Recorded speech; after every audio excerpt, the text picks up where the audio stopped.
Welcome back. Canada کی conservative party کے رہنما اینڈریو شیر پارٹی قیادت سے سبکدوش ہو رہے ہیں۔ ان کی جانب سے یہ فیصلہ انتخابات میں مایوس کن نتائج کے 2 ماہ سے بھی کم وقت اور کنزرویٹو کی اندرونی لڑائی کے چند ہفتوں کے بعد کیا گیا ہے۔ مزید جانتے ہیں اس رپورٹ میں۔ کینیڈا کی کنزرویٹو پارٹی کے رہنما اینڈریو شیر پارٹی قیادت سے سبکدوش ہو رہے ہیں۔ ان کی جانب سے فیصلہ انتخابات میں مایوس کن نتائج کے 2 ماہ سے بھی کم وقت اور کنزرویٹوز کی اندرونی لڑائی کے چند ہفتوں کے بعد کیا گیا ہے۔ متعدد کنزرویٹو رہنماؤں نے شیر سے استعفے کا مطالبہ کیا تھا، جبکہ کئی رہنماؤں نے انہیں پارٹی قیادت کے لیے دوبارہ درخواست دینے کا مشورہ بھی دیا ہے۔ کنزرویٹو رہنما ہاؤس آف کامنز میں اپنی تقریر کے دوران جذباتی ہو گئے۔ انہوں نے کہا کہ یہ فیصلہ ان کی زندگی کے مشکل فیصلوں میں سے ایک ہے۔ انتخابات کے بعد 2 ماہ تک دوستوں سے مشوروں کے بعد یہ فیصلہ کیا گیا ہے۔ کینیڈین وزیر اعظم جسٹن ٹروڈو نے شیر اور ان کی اہلیہ کو ان قربانیوں پر جو انہوں نے کنزرویٹو جماعت کی قیادت کے دوران دی سلام پیش کیا ہے۔ ٹروڈو نے کہا کہ میں شیر کا دل سے احترام کرتا ہوں، جنہوں نے سیاستدان ہونے کے باوجود اپنے اہل خانہ پر بھی توجہ دی۔ میں ان کے بچوں کے اچھے مستقبل کے لیے نیک خواہشات کا اظہار کرتا ہوں۔ این ڈی پی رہنما جگمیت سنگھ کا کہنا تھا کہ شیر نے اپنی تمام ذمہ داریوں کو بخوبی پورا کیا۔ ہمیں چاہیے کہ ہم سب ایک آواز ہو کر شیر کا شکریہ ادا کریں۔ شیر نے کہا کہ انہوں نے کنزرویٹو نیشنل کونسل سے پارٹی قائد کے انتخاب کے لیے مقابلہ شروع کرنے کو کہا ہے اور وہ پارٹی میں سرکاری حزب اختلاف کے رہنما کی حیثیت سے برقرار رہنے کا ارادہ رکھتے ہیں۔ تازہ ترین ٹی وی پروگرامز اور بریکنگ نیوز دیکھنے کے لیے ابھی سبسکرائب کیجیے ہمارا چینل TNNLive.tv۔ کینیڈین صوبے کیوبیک کے کورٹ آف اپیل نے مذہبی علامتوں پر صوبے کی متنازع پابندی کو معطل کرنے سے انکار کر دیا ہے۔ عدالت کی جانب سے کہا گیا ہے کہ جب تک بل کے خلاف چیلنجز کی سماعت ہو رہی ہے، اسے جاری رکھنے کی اجازت دی جاتی ہے۔ مزید جانتے ہیں اس رپورٹ میں۔ کینیڈین صوبے کیوبیک کے کورٹ آف اپیل نے مذہبی علامتوں پر صوبے کی متنازع پابندی کو معطل کرنے سے انکار کر دیا، تاہم اس بات کا اعتراف کیا ہے کہ اس سے متاثرہ افراد کو ناقابل تلافی نقصان پہنچے گا۔ عدالت کی جانب سے کہا گیا ہے کہ جب تک بل کے خلاف چیلنجز کی سماعت ہو رہی ہے، اسے جاری رکھنے کی اجازت دی جاتی ہے۔ متنازع بل کو گزشتہ جون میں پاس کیا گیا تھا، جس میں اسکول ٹیچرز، سرکاری وکلاء، پولیس افسران کے ساتھ دیگر سرکاری ملازمین پر کام کے دوران مذہبی علامات والی اشیاء پہننے پر پابندی ہوگی۔ بل کے مخالفین کا کہنا ہے کہ اس بل میں ثقافتی اقلیتوں کو نشانہ بنایا گیا ہے، خاص طور پر حجاب پہننے والی مسلم خواتین کو۔ کیوبیک کے پریمیئر فرانسوا لیگو کی جانب سے کہا گیا ہے کہ یہ بل کیوبیک کے سیکولر ثقافت کی حفاظت کرتا ہے۔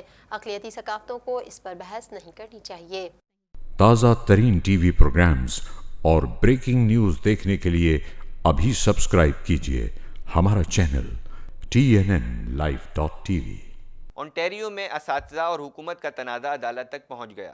صوبے کی 4 بڑی ایجوکیشن یونینز نے صوبے کے پروگریسو کنزرویٹو حکومت کی جانب سے تنخواہوں میں اضافہ روکنے والے قانون کو عدالت میں چیلنج کرنے کا فیصلہ کیا ہے۔ مزید جانتے ہیں اس رپورٹ میں۔ اونٹیریو میں اساتذہ اور حکومت کا تنازع عدالت تک پہنچ گیا۔ صوبے کی 4 بڑی ایجوکیشن یونینز نے صوبے کی پروگریسو کنزرویٹو حکومت کی جانب سے تنخواہوں میں اضافہ روکنے والے قانون کو عدالت میں چیلنج کرنے کا فیصلہ کیا ہے۔ کوئنز پارک میں کی جانے والی پریس کانفرنس میں چاروں یونینز کے سربراہوں کا کہنا تھا کہ بل 124 ملازمین کی تنخواہوں میں اضافے کو روکتا ہے، جو ان کے حقوق کی خلاف ورزی بھی ہے۔ متنازع بل کے تحت 3 سالوں کے دوران سرکاری شعبے میں اجرت میں سالانہ اوسطاً 1% اضافہ کیا جائے گا۔ بل کا نفاذ صوبے کے کالجز، یونیورسٹیز، اسکول بورڈز، اسپتالوں اور دیگر شعبوں میں کیا جائے گا۔ حکومت کی جانب سے کہا گیا ہے کہ یہ بل آئینی ہے اور اساتذہ کو سینیورٹی، قابلیت اور کارکردگی میں اضافے کی بھی اجازت دیتا ہے۔ حکومت یونینز کی جانب سے دائر کی جانے والی درخواست کو دیکھ رہی ہے اور عدالت میں اس بل کا دفاع کرے گی۔ تازہ ترین ٹی وی پروگرامز اور بریکنگ نیوز دیکھنے کے لیے ابھی سبسکرائب کیجیے ہمارا چینل TNNLive.tv۔ ٹورنٹو میں گن وائلنس کے واقعات تھمنے کا نام ہی نہیں لے رہے۔ فائرنگ کے 2 مختلف واقعات میں 2 افراد زخمی ہوئے۔ پولیس کی جانب سے جرائم کی روک تھام کے لیے شہریوں سے تعاون کی اپیل کی گئی ہے۔ مزید جانتے ہیں اس رپورٹ میں۔ ٹورنٹو میں گن وائلنس کے واقعات تھمنے کا نام ہی نہیں لے رہے۔ فائرنگ کے 2 مختلف واقعات میں 2 افراد زخمی ہوئے ہیں۔ پولیس کو پہلی کال ویلسے اسٹریٹ پر ہونے والے واقعے سے متعلق موصول ہوئی، جہاں ایک شخص کو گولیوں سے نشانہ بنایا گیا تھا۔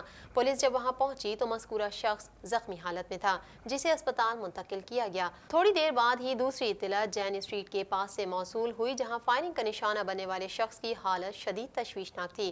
وہاں سے 2 افراد کو سفید رنگ کی گاڑی میں فرار ہوتے ہوئے دیکھا گیا۔